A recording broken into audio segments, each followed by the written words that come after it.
meu cabelo é bem crespinho. Eu uso black, eu uso cacho. Quando meu pai faz um carinho, a sua mão fica presa, parecendo embaraço. Deixa eu te dizer, quando eu comecei a escrever para criança, eu não sabia que eu escrevia para criança. Era somente uma necessidade de falar sobre coisas que me estimulavam. Acho que os primeiros eu escrevi para a criança que eu fui, para tapar um buraco de um tipo de literatura que eu não tive na minha infância.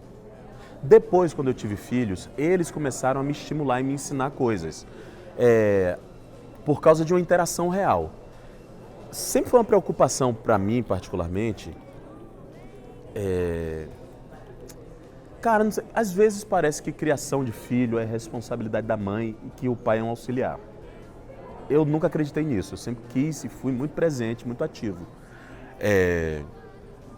E isso vai fazendo você se questionar. O jeito que a gente dá limite para os filhos ou não. Aquilo que a gente oferece de entretenimento para os filhos ou não.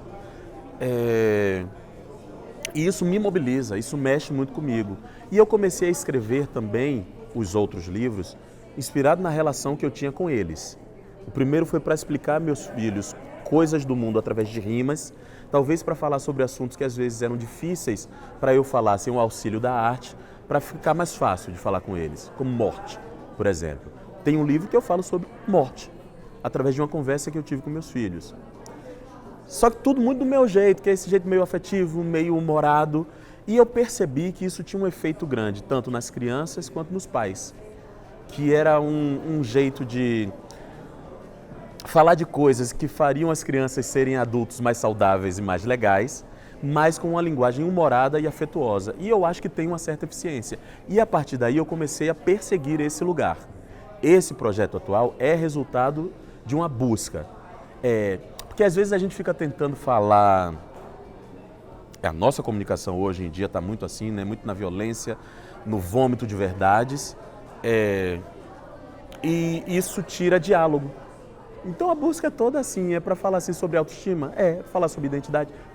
Mas vamos usar arte, vamos usar melodias, vamos usar humor para ajudar a gente a acessar as crianças, que é onde a gente planta sementes que a gente vai colher daqui a pouco, né? Eu acho que é uma fase da vida que dá para plantar essa semente. Hoje em dia, eu acho que eu vivi numa redoma.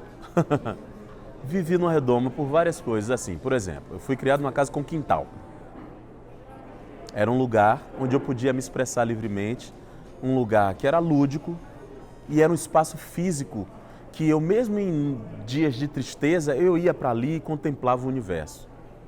Eu fui criado por uma família que não eram ativistas, não tinham nenhum estudo sobre dar autoestima para uma criança negra, mas intuitivamente o tempo todo me diziam: você é bonito, você é capaz, você é inteligente. Então já cresci me achando um pouquinho. Então quando eu fui para o mundo, eu já tinha essa base sólida. E eu fui uma pessoa que eu tive o privilégio de, na minha infância, conhecer produções culturais que falavam muito forte para minha autoestima. Eu sou um menino que eu nasci no mesmo ano que o Ilê foi fundado. Eu andava na Bahia e eu via aquelas roupas, aqueles tecidos, aqueles cabelos. Aquilo dizia muito sobre o meu espaço. Eu fui criado assim. Essa é a verdade. Quando eu vou para o bando de teatro Olodum, eu começo a perceber que no meu entorno era um pouco diferente e começo a notar algumas coisas que eu não percebia. E aí aparecem algumas angústias. Mas aí eu já estava na adolescência. Então a minha adolescência foi uma adolescência cheia de angústias. Mas aí a arte salva, né? O fato de ter contato com a arte vai te dando caminhos. Às vezes caminhos que são subjetivos e que só agora que eu sou adulto eu vou entendendo o que é que isso significou para mim. Então é por isso que, se você reparar na minha obra feita para crianças, eu não falo diretamente sobre esse assunto. Eu não falo diretamente sobre exclusão social e nem sobre racismo. Eu sei que tem pessoas que falam sobre isso e que têm esta capacidade. Esta não é a minha capacidade. A minha capacidade é de reproduzir uma vivência que eu tive, que é essa vivência que, através da subjetividade, da ludicidade, do humor, vai fortalecendo a autoestima. E que também não fala somente para uma criança negra. Eu acho que a obra ela acaba contemplando todas as crianças para a gente tentar provocar uma interação entre todos, entre todos. É uma semente, é plantando semente. Essa é a minha voz, essa é a minha capacidade. Criar filho é desafio. Existe, pelo menos para mim, uma lenda de que existe modelo perfeito de maternidade e de paternidade. Eu não acredito nisso. Eu acredito que criar uma criança, criar um filho, é atenção diária. É se trabalhar para olhar diariamente para essa criança. Porque às vezes a criança vai pedir limite e às vezes a criança vai pedir escuta.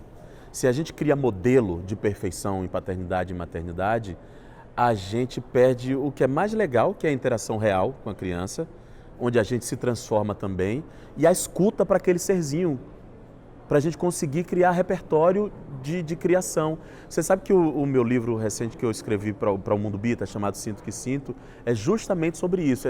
É o princípio. Ensinar as crianças a identificarem em si o que elas estão sentindo e saberem nomear. Muitas vezes as crianças não sabem dizer assim, eu estou com ciúme, eu estou com medo, eu estou sentindo sua falta, eu estou muito feliz, eu estou orgulhoso. E isso é um caminhozinho da interação, né? Não tem modelo de perfeição em criação de filho, não. É atenção diária, dia a dia. A gente tem que estar junto, todo dia. Por isso que eu falo tanto para pai que não registra filho. A quantidade de pai que não registra filho nesse nosso país, gente, é gigantesca. E as pessoas perdem uma oportunidade gigante, o que é a de você conviver com as crianças. Como é difícil a interpretação, né? Eu acho que eu nem entendo esse momento. A gente foi caminhando para um lugar que é muito próximo da barbárie, para um lugar que é de pouquíssimo diálogo, para um lugar onde todo mundo quer só dar a sua opinião, para um lugar onde a gente criou pautas que não são exatamente para o bem-estar coletivo. Isso me preocupa muito, né? Porque a gente vive em sociedade. Se a gente não conseguir interagir e se trançar, a gente vai para a barbárie. Talvez a gente já esteja nela, né? Como é que eu vejo esse momento? Entendendo que ele está aí, sofrendo quando eu tenho que sofrer, buscando acolhimento quando eu tenho que ter, porque isso tem tirado a saúde de muitas pessoas, entendendo qual é o meu papel neste momento e não me congelando na dor, porque essa dor pode ser paralisante, e entendendo também o tamanho da minha capacidade de colaboração. Então, tudo que eu tenho feito faz parte do movimento de entender qual é a minha contribuição. Esse trabalho infantil não está desassociado disso. Falar sobre afeto, falar sobre escuta, falar com criança, faz parte do buraco que eu quero que a gente saia. Acho que a minha profissão é uma profissão privilegiadíssima por ter a possibilidade de provocar sensibilização nas pessoas, que é o que eu acho que falta. A gente está brigando muito entre si, a gente está alimentando uma coisa que daqui a pouco vira verdade, de que nós somos lados, quando eu acho que não somos, e temos que lutar para não ser lados. A gente precisa lutar para não ser lados. Como é que se recupera isso? Conversando, dialogando. Então, tudo que você for ver que eu estou fazendo é para tentar botar as pessoas para conversarem de novo. A gente precisa conversar. Agora, conversa verdadeira, sabendo que a gente vai discordar, mas que a gente ainda tem a capacidade de se escutar um pouco e entender os nossos afetos, que eu afeto você, que você me afeta e que isso não pode fazer com que a sociedade emperre. É isso que eu estou tentando fazer, acho que é o que eu posso fazer dentro do meu trabalho, dentro da minha profissão. Os meus projetos são para isso, o Espelho, meu programa de entrevista, é para isso, incansavelmente, há 14 anos, para tentar botar as pessoas para conversarem. Tanto é que eu, que sou pessoa pública, o que é que eu faço no programa? Eu me silencio e deixo pessoas falarem. É onde eu estou depositando minha esperança, não sei onde é que vai, mas isso tem me trazido um pouco mais de saúde do que ficar somente nos diagnósticos e nas brigas. Eu quero ter o papel da pessoa que consegue ajudar a gente a voltar a ter saúde, através de um ponto de vista bem específico, que é dar o que eu recebi de uma professora minha chamada Idalina.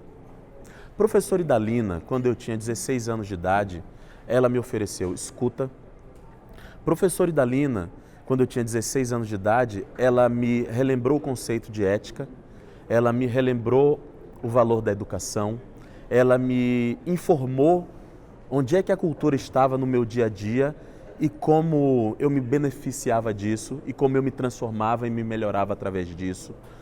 Professora Idalina, nos momentos em que eu estava em dúvida, professora Idalina de colégio público, tá?